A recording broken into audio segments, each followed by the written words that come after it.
बिना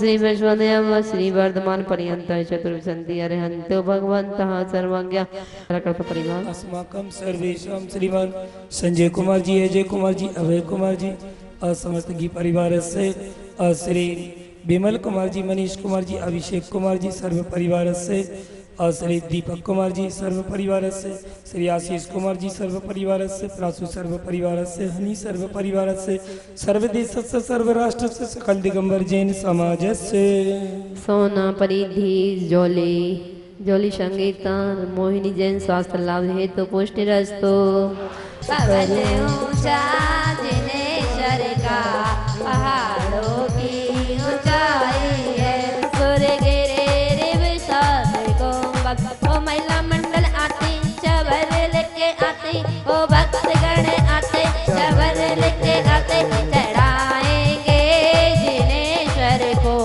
पहाड़ों की चढ़ाई है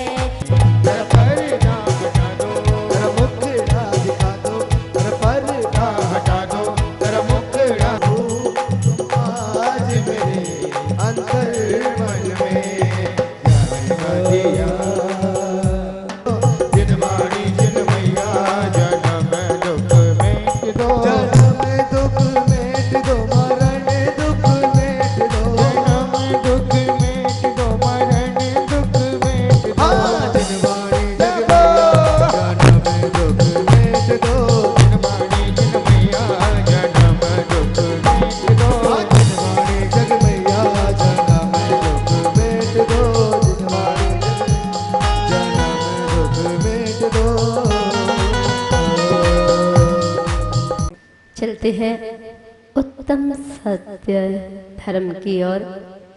और उत्तम सत्य धर्म क्या कह रहा है उसको अपने जीवन में उतारना है। ज्ञान चारित्रोर्मूलम सत्यमेव वदन्त्ये धात्री पवित्री क्रियते तेषां चरणरेणुभिः।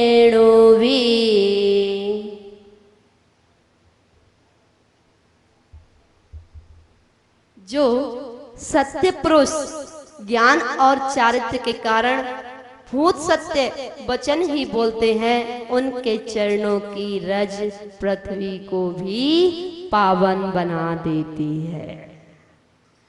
जो मुनिराज जो सत्य पुरुष मुनिराज और सत्य पुरुष और महान पुरुष जो चारित्र के कारण अपने ज्ञान और चारित्र के कारण भूत सत्य ही वचन बोलते हैं, जो सत्य वचन बोलते हैं उनके चरणों की धूल पृथ्वी को भी पावन कर देती है। ऐसा आचार्य भगवान कह रहे हैं। और हम सब भी पढ़ते हैं, आप सब भी पढ़ते हैं। मेरी भावना पढ़ते हैं ना, बड़े बड़े ग्रंथ तो नहीं पढ़ पाते, लेकिन मेरी भावना जो पढ़ते हैं, मेरी भावना में भी लघु समय सार गर्भित है। क्या कहा उसमें? नहीं सताऊं किसी जीव को, झूठ कभी नहीं कहा करो, पर धनवंता पर न लुभाओ, संतोष मत पिया करो। संतोष व्रत उसमें भी आया, लेकिन हमने मेरी भावना को क्या बना दिया? तेरी भावना। मेरी भावना को क्या बना दिया? तेरी भावना। अब वो हमारी भावना नहीं रही, सामने वाले की भावना बना दिया। जब भी हम मेरी भावना का प्रसंग उठाते हैं, दीपक भैया कह रहे मेरी भावना मेरी ही है, किसी और की नहीं हो सकती। मैं समझ गई तुम्हारा इशारा, तुम क्या कह रहे थे। हाँ, तुम्हारे इशारे से ही समझ गई कि तुम्हारी भावना तुम्हारी है। इसीलिए तो हमने कहा मेरी भावना अब तेरी भावना बना दिया है, मेरी भावना मेरी ही रहना चाहिए। एक प्रसंग याद आता है, आंखों देखी, एक छोटा सा बालक था, आप संस्कार देते हैं ना बच्चों को, यूट्यूब चला लो, यूट्यूब चला लो। अब वो छोटा सा बालक था, 2.5-3 साल का था।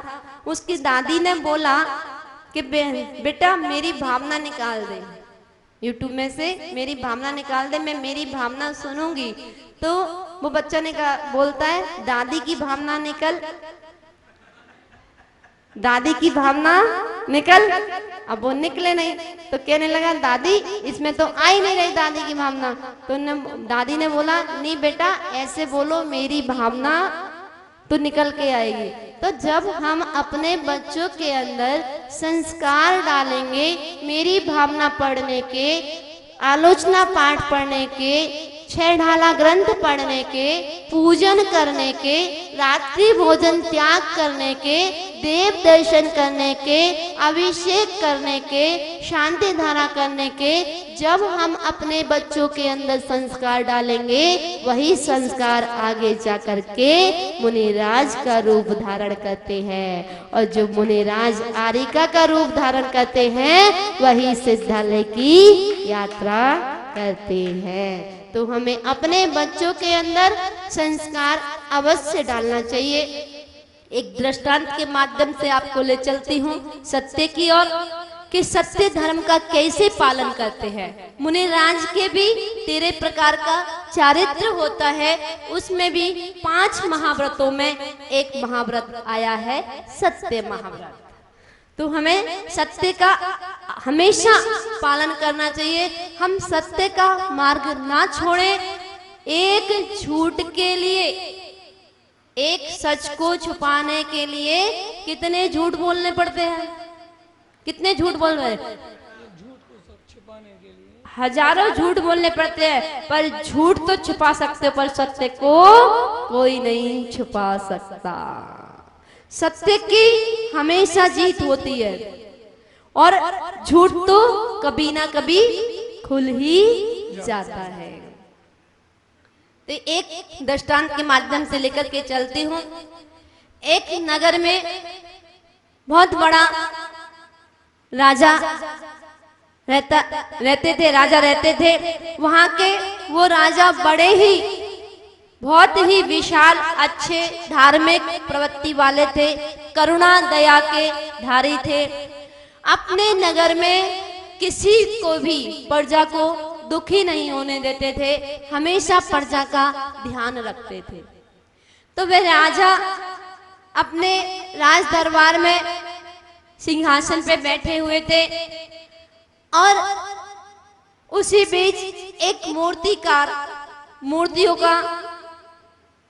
मूर्तियों की दुकान लगा रखी थी।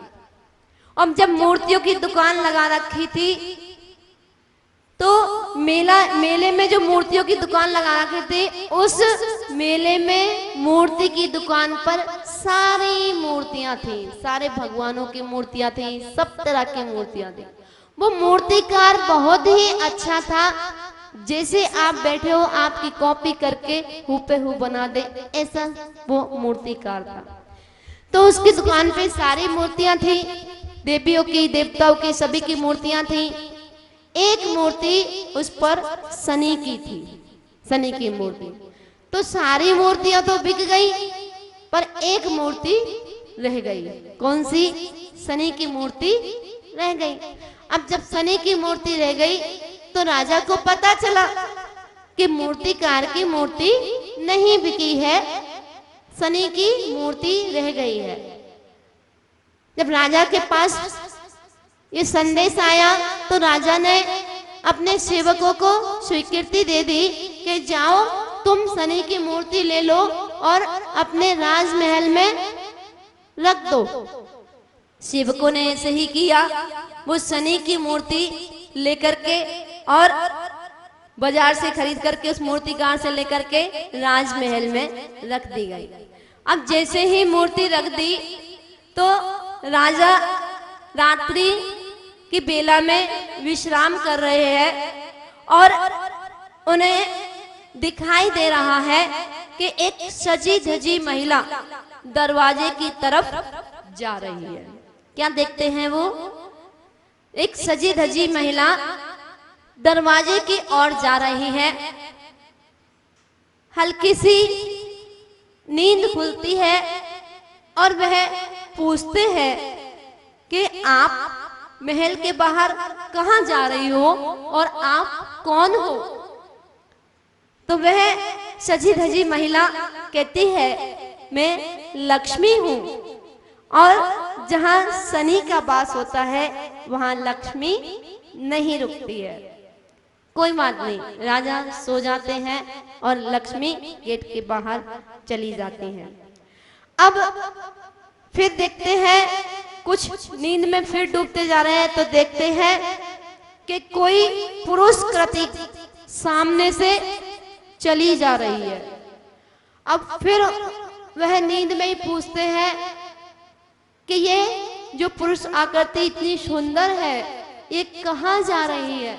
तो पूछते हैं तुम कौन और कहाँ जा रहे हो। तो वह पुरुष कृति कहती है कि राजन मैं वैभव हूँ और जहाँ शनि का वास होता है, जहाँ लक्ष्मी नहीं रुकती है, तो वहाँ वैभव भी क्या करेगा, मैं भी जा रहा हूँ। कोई बात नहीं, राजा शांति से फिर सो जाते हैं। फिर देखते हैं एक सुकुमारी कन्या धीरे धीरे दरवाजे की ओर जा रही है और फिर वो नींद में ही बोलते हैं कि सुकुमारी बहुत सुंदर कन्या ये दरवाजे की ओर जा रही है, आखिर ये है कौन। तो पूछते हैं हे कन्या तुम कहाँ जा रही हो और तुम कौन हो। तो वह कन्या कहती है मैं कीर्ति हूँ और जहाँ आपके यहाँ शनि का वास है, जहाँ लक्ष्मी नहीं रहती है, जहाँ वैभव नहीं रहता है, तो वहाँ कीर्ति भी क्या करेगी, तो कीर्ति भी चली जाती है।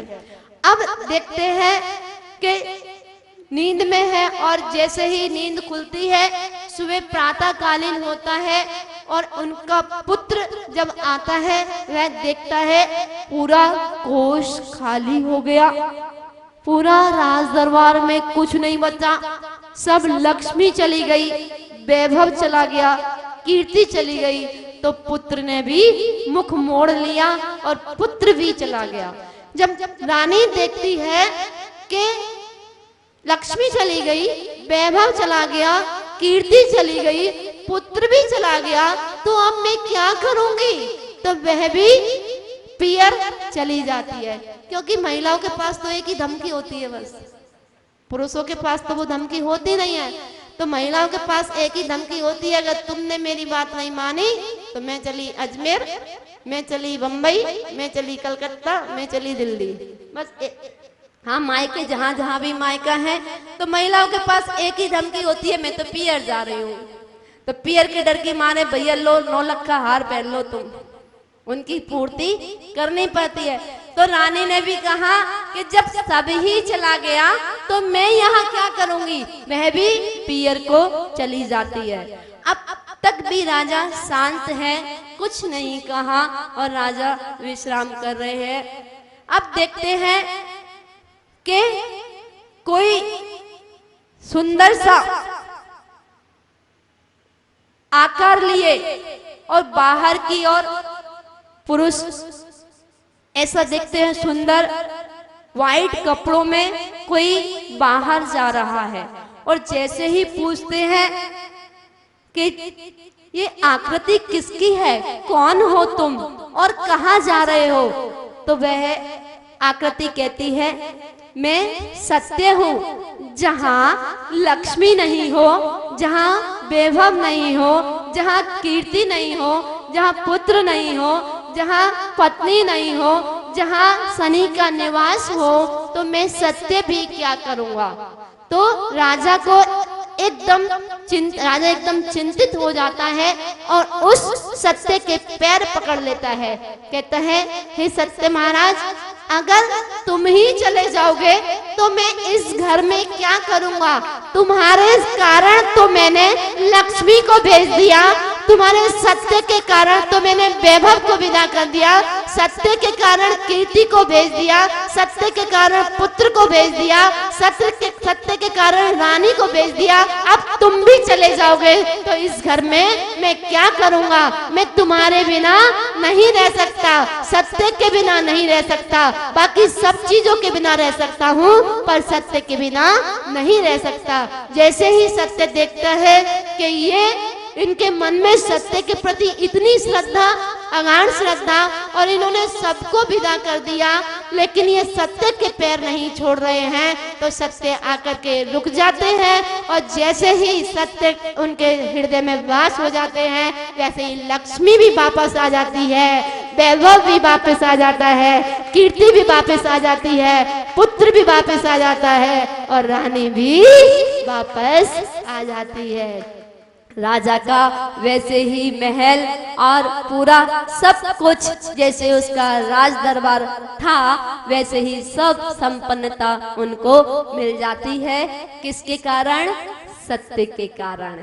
इसलिए हमें सत्य का सहारा कभी नहीं छोड़ना चाहिए, सत्य को कभी नहीं छोड़ना चाहिए। हवा जब तेज चलती है तो पत्ते टूट जाते हैं, हवा जब तेज चलती है तो पत्ते टूट जाते हैं। मुसीबत के दिनों में अच्छे अच्छे छूट जाते हैं, मुसीबत के दिनों में अच्छे अच्छे छूट जाते हैं। बहुत मजबूर है हम, झूठ तो बोला नहीं जाता। सभी के साथ घटना घटती है, वो बता रही हूँ। बहुत मजबूर है हम, झूठ तो बोला नहीं जाता। अगर सच बोलते हैं तो रिश्ते टूट जाते हैं, अगर सच बोलते हैं तो रिश्ते टूट। भले ही देर से आए मगर वो वक्त होता है, भले ही देर से आए मगर वो वक्त होता है। हकीकत खुल ही जाती है, मुखौटे टूट जाते हैं। हकीकत खुल ही जाती है, मुखौटे टूट जाते हैं।